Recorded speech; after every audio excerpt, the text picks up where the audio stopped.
So how to keep up to speed and how to be up to date within the software development industry.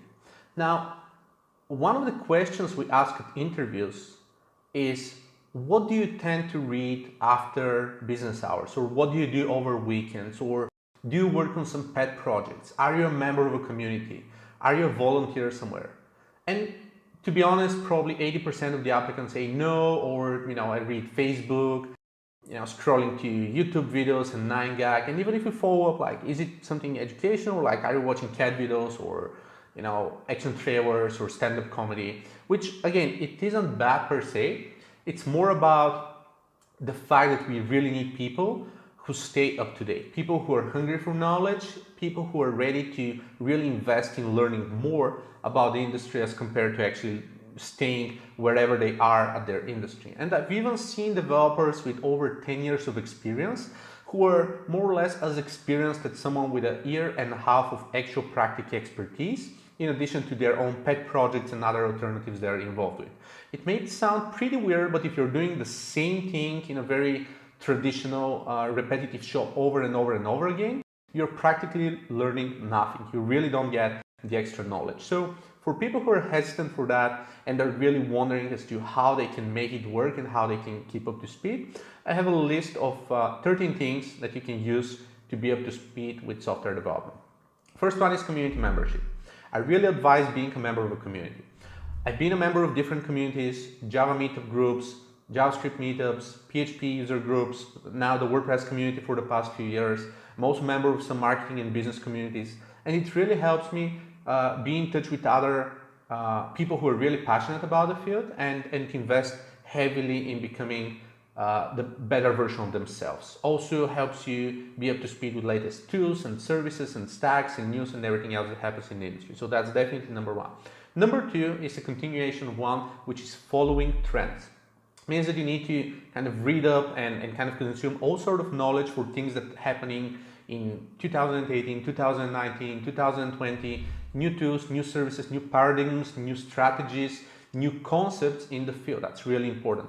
Number three is pet projects and R&D. Like for software engineering, again, just working on something outside of work helps you learn new technologies, new techniques, apply some things that you saw at work, at home, and just make it a passionate project that you're really interested in investing in and improving your skills.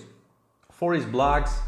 There are some blogs like dev.to or dzone or a bunch of other journals for software engineers that really help you improve kind of your perspective of the software engineering ecosystem. Again, learn new tools. There are Medium blogs. There are a bunch of different sites. You can just follow Hacker News and learn most of that, or just follow the blogs that are getting posted there occasionally.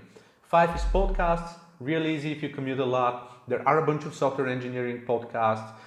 There are some specified for specific industries and niches and kind of tool sets. Like I've seen some for .NET, some for Java, some for web development, some for JavaScript. So you can just pick one and just subscribe for a few and listen regularly in order to see what's happening in the field. Six is local and virtual events.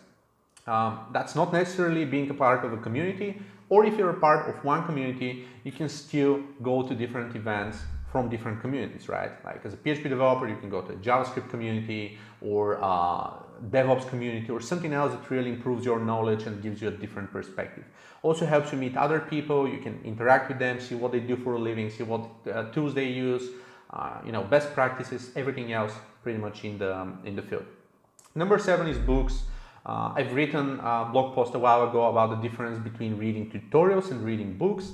Books really give you an in-depth knowledge of specific things. There are some very well-established books for software engineering, for design patterns, for pragmatic programming, for a bunch of other things that, again, just helps you think through different lenses and just shift your perspective according to other people who have been in the field for over 20 years. So that's another way to, again, make do. Number eight is courses. Even if you practice as a software engineer for a living, it doesn't mean that you can't take an occasional course just to fill in some gaps, or again, study other things that may be trendy nowadays. For example, as a web developer, you can study specific JavaScript frameworks like Vue.js or React. you can study, say, Docker and Kubernetes, or a bunch of other things that you may need at work at some point of time, or machine learning, or neural networks, other areas that nowadays are quite popular, or Internet of Things, blockchain development, because some of those things will become a standard probably in 5 up to 10 years from now, and you can be one of the early adopters there and really keep your skills up to date. Number 9 is social media. One of the easiest ways. Most people spend plenty of time on Facebook anyways. They might as well just create some valuable accounts and groups and join other communities online, alongside with sites that post their latest news, and influencers in the tech field who also share their talks from conferences or other more or less proprietary knowledge that's shared online. So pretty much you have no excuse to not follow it either. Number 10 is following tech influencers. This is similar to what I just said earlier. In a nutshell, you can get some of the most prolific developers in your field, or technical managers, or other fields in the software engineering industry.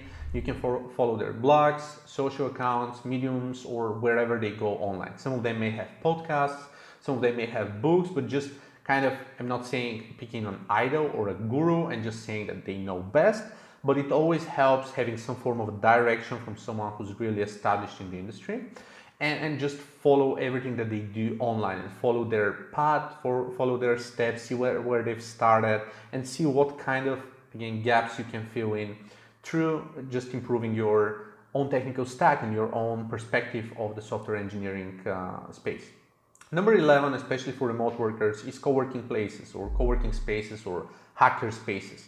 So I've worked in several of those.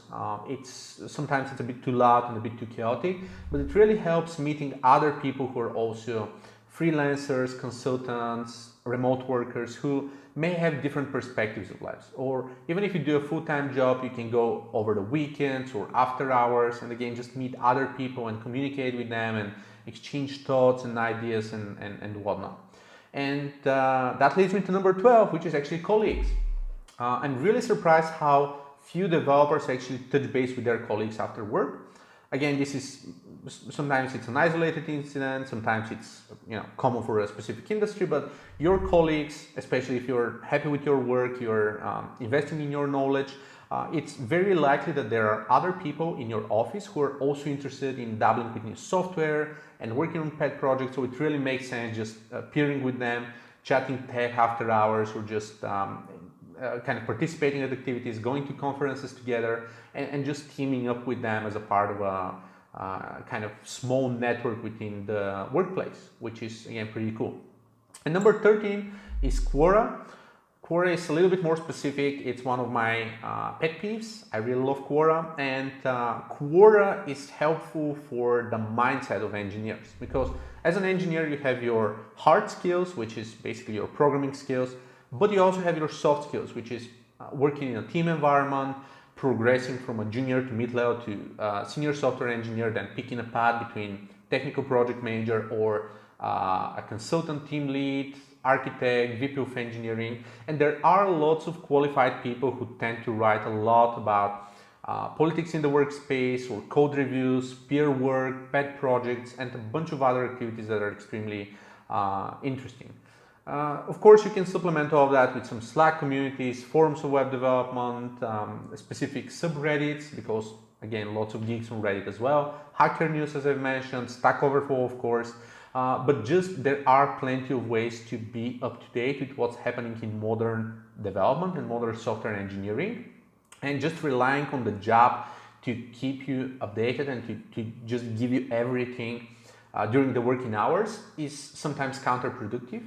You may stay behind, but if you're really interested in your craft, there are so many different ways you can be up to speed as the list that I just shared with you. So if you have any other tips, do let me know, and we'll be happy to also share them in the next roundup.